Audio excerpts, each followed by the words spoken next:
नमस्कार साथियों, मैं प्रशांत सारवान एक बार फिर से स्वागत करता हूं आपका ज्योतिष ज्ञान चैनल पर। इस चैनल के माध्यम से मेरा प्रयास यही है कि मैं आप लोगों को बहुत ही सरल शब्दों में ज्योतिष सिखा सकूं, ज्योतिष का ज्ञान दे सकूं, ताकि आप भी इस विद्या का लाभ उठा सकें और जान सकें कि सही मायने में ज्योतिष है क्या। आज हम बात करेंगे भाव संबंध के विषय में और हम जानेंगे कि किसी भाव का किसी अन्य भाव से संबंध कैसे बनता है, या फिर आप देखें कि किसी भाव का किसी अन्य भाव से संबंध है या नहीं है। पिछली क्लास में हमने पढ़ा कि हमें कुंडली पढ़नी कैसी है, इस विषय पर हमने बात की। उसी में एक स्टेप आगे चलेंगे और हम जानेंगे कि भावों के संबंध कैसे बनते हैं। आज की मैं क्लास स्टार्ट करूं उससे पहले आप लोगों से रिक्वेस्ट करता हूं, आप हमारे चैनल को सब्सक्राइब कर लें, बेल आइकन पर भी क्लिक कर दें, ताकि भविष्य में हमारी जितनी भी वीडियोस आने वाली है उनकी नोटिफिकेशन आपको मिलती रहे। आसानी से आप वीडियोस को देख सकें, उनका लाभ उठा सकें, व ज्योतिष सीख सकें। तो बात करेंगे भाव संबंध के विषय में। यहाँ मैंने एक काल्पनिक कुंडली का निर्माण किया है। ये मेष लगन की कुंडली मैंने बनाई है। लग्न में प्रथम भाव में 1 नंबर लिखा है। 1 नंबर माने मेष राशि, इसलिए मेष लगन की कुंडली बनती है। मेष लगन के स्वामी होते हैं मंगल देव। मेष राशि के स्वामी मंगल देव हैं। आप देखें कि मंगल देव कहां पर विराजमान है।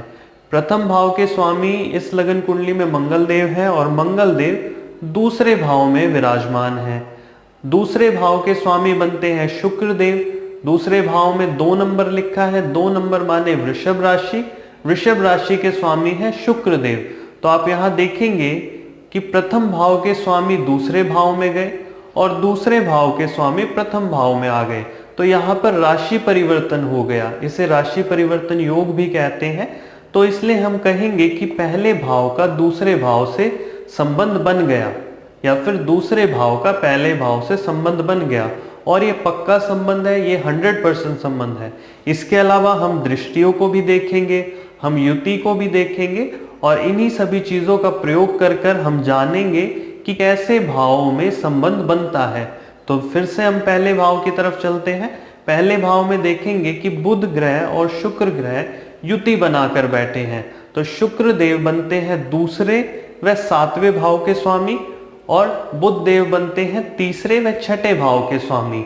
तो हम कहेंगे कि दूसरे भाव का तीसरे 6ठे भाव से संबंध है, या फिर कहेंगे 6ठे तीसरे भाव का दूसरे भाव से संबंध है। इसके अलावा आप कहेंगे कि 7वें भाव का तीसरे व 6ठे भाव से संबंध है, और 6ठे और तीसरे भाव का 7वें भाव से संबंध है, क्योंकि इन चारों भावों के स्वामी जो हैं वो आपस में युति कर कर बैठे हैं। दूसरे 7वें भाव के स्वामी शुक्र देव, तीसरे व 6ठे भाव के स्वामी बुध देव तो एक साथ विराजमान है। ये युति कहीं पर भी हो सकती है, यहाँ भी, यहाँ भी, यहाँ भी, यहाँ भी। जहां भी युति संबंध आपको दिखाई दे तो आप समझे कि उन भावों में आपस में संबंध बन गया। दूसरे भाव में देखते हैं मंगल देव और चंद्र देव युति करके बैठे हैं। तो यहाँ पर हम कहेंगे कि प्रथम भाव के स्वामी मंगल देव और चौथे भाव के स्वामी चंद्र देव दूसरे भाव में युति करके बैठे हैं। तो हम यहाँ पर कह सकते हैं कि पहले भाव का चौथे भाव से संबंध है और 8वें भाव का चौथे भाव से संबंध है, या फिर आप कहेंगे कि चौथे का पहले से और चौथे भाव का 8वें भाव से संबंध है। तो आपने देखा कि परिवर्तन, राशि परिवर्तन से कैसे संबंध बनता है और युति से कैसे संबंध बनता है। और आगे चलते हैं, अब दृष्टियों को देखते हैं। आप देखेंगे कि शुक्र देव की दृष्टि गुरुदेव पर है और गुरुदेव की दृष्टि शुक्र देव पर है। तो शुक्र देव दूसरे 7वें भाव के स्वामी और गुरुदेव बृहस्पति देव 9वें और 12वें भाव के स्वामी। तो यहाँ पर हम कहेंगे कि दूसरे भाव का संबंध 9वें और 12वें भाव से है, 7वें भाव का संबंध 9वें और 12वें भाव से है। आप ऐसे भी कह सकते हैं कि 9वें भाव का संबंध दूसरे व 7वें भाव से है, 12वें भाव का संबंध दूसरे व 7वें भाव से है, क्योंकि यहाँ पर दृष्टि संबंध आपस में बनता है। गुरुदेव शुक्रदेव को देखते हैं, शुक्रदेव गुरुदेव को देखते हैं। तो जिन जिन भावों के स्वामी हैं उनका आपस में संबंध बन जाएगा। और आगे चलते हैं, आप देखें कि सूर्य और शनि आपस में युति कर कर विराजमान है 12वें भाव में। तो शनि बनते हैं 10वें और 11वें भाव के स्वामी और सूर्य बनते हैं 5वें भाव के स्वामी। तो आप कहेंगे कि पांचवें भाव का 10वें व 11वें भाव से संबंध है, या फिर 10वें भाव का 5वें भाव से संबंध है, 11वें भाव का 5वें भाव से संबंध है। तो आशा करता हूं आप इसे समझ गए होंगे। मैं एक कुंडली का और एग्जाम्पल लेकर आप लोगों को समझाने की कोशिश करता हूं। हम दूसरी कुंडली का निर्माण करते हैं, आप इसे प्रैक्टिस करें, आप दृष्टियों को याद रखें, आप देखें युति को, आप राशि परिवर्तन को देखें और बहुत आसानी से आप इसे कर पाएंगे। प्रैक्टिस का ये काम है, बार बार प्रैक्टिस करेंगे उतना ही आप इस काम में अच्छे होते जाएंगे। आप इसे आराम से पक्का कर सकेंगे कि आप देखते ही कुंडली बता देंगे कि इन भावों का आपस में संबंध है। और एक कुंडली का एग्जाम्पल हम लेते हैं यहाँ पर। मिथुन लग्न की कुंडली से भावों के संबंधों को समझेंगे। लग्न में प्रथम भाव में 3 नंबर लिखा है, 3 नंबर माने मिथुन राशि, इसलिए यह कुंडली मिथुन लग्न की बनती है, जिसके स्वामी है बुध ग्रह और बुध के पास 2 राशियां हैं, मिथुन व कन्या। तो पहले भाव और चौथे भाव के स्वामी बुध देव बनते हैं। बुध देव की स्थिति को देखें, सप्तम भाव में विराजमान है और प्रथम भाव में चंद्रमा विराजमान है जो कि दूसरे भाव के स्वामी हैं।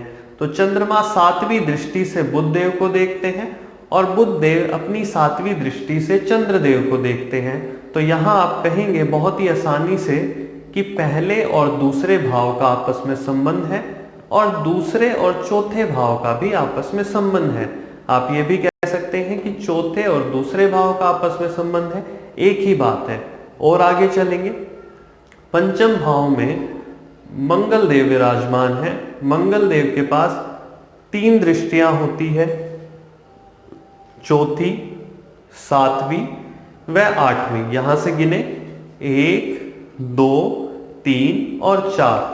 तो मंगल देव चौथी दृष्टि से शनि को देखते हैं, शनि देव को देखते हैं और अपनी 7वीं दृष्टि से बृहस्पति देव को देखते हैं। आप यहां से गिने 1, 2, 3, 4, 5, 6, 7 और 8वीं दृष्टि से 12वें भाव को देखते हैं, परंतु यहां पर कोई ग्रह विराजमान नहीं है तो इसकी चर्चा हम नहीं करेंगे।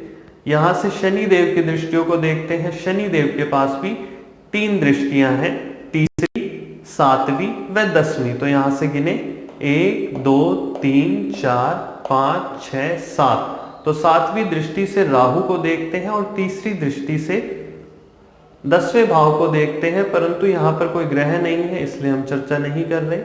यहां पर भी हम नहीं कहेंगे कि संबंध बन रहा है, क्योंकि राहु देव के पास किसी भी राशि का स्वामित्व नहीं है, तो राहु की बात यहां पर हम नहीं करेंगे।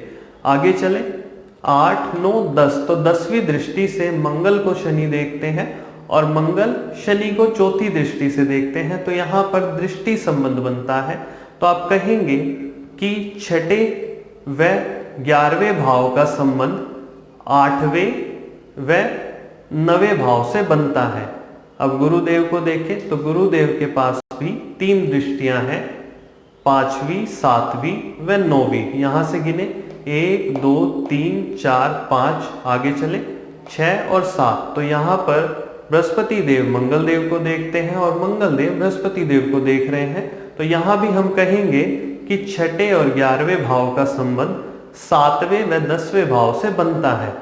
और आगे गिने, क्योंकि गुरुदेव के पास बृहस्पति देव के पास 9वीं दृष्टि भी है।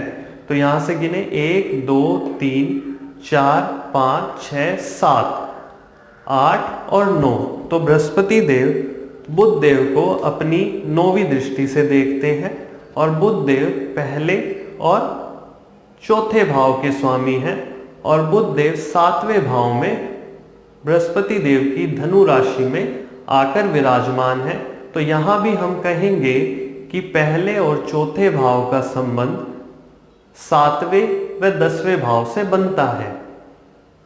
तो आपने देखा कि किस प्रकार से दृष्टियों से संबंध बनता है, राशि परिवर्तन से संबंध बनता है। यहां देखें, यहां पर बुध और शुक्र की युति भी है, तो युति संबंध को भी हम जानते हैं। तो हम यहां पर कहेंगे कि 5वें व 12वें भाव का संबंध पहले व चौथे भाव से बनता है। देखिए कितना आसान है, आप इसे बार बार प्रैक्टिस करें, आप बहुत ही आसानी से कर पाएंगे। आप दृष्टियों को देखें, आप युति को देखें, आप राशि परिवर्तन को देखें, और इसे बार बार प्रैक्टिस करें। बहुत ही आसानी से आप इसे सीख पाएंगे। आप इसे सीख लेंगे, उसके बाद बहुत आसानी से फलादेश भी करेंगे। अगली क्लास में मैं आप लोगों को यही बताऊंगा कि पहले भाव का दूसरे भाव से संबंध है तो क्या फलादेश आप करेंगे, पहले का आठवें से संबंध है तो क्या करेंगे।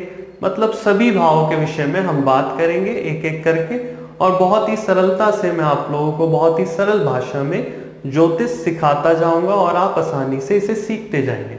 बस आप इसे क्रम से देखें। जितनी भी वीडियोस हैं शुरू से आप शुरू करें, पहली वीडियो से आप शुरू करें और आराम आराम से इसे देखते चले। जिन लोगों ने देख लिया है बहुत अच्छी बात है।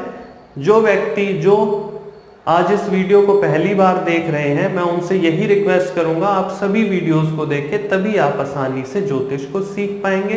बीच बीच में से देखेंगे तो कहीं ना कहीं कंफ्यूज होंगे। देखिए, अगर वीडियोस हमारी अच्छी लगती है तो आप लाइक किया करें, शेयर करें और कमेंट करके मुझे बताएं। आप चैनल को भी सब्सक्राइब कर ले, बेल आइकन पर भी क्लिक कर ले, ताकि सभी वीडियोस का आप आसानी से आनंद उठा सकें, आप आसानी से देख सकें व ज्योतिष सीखते जाएं।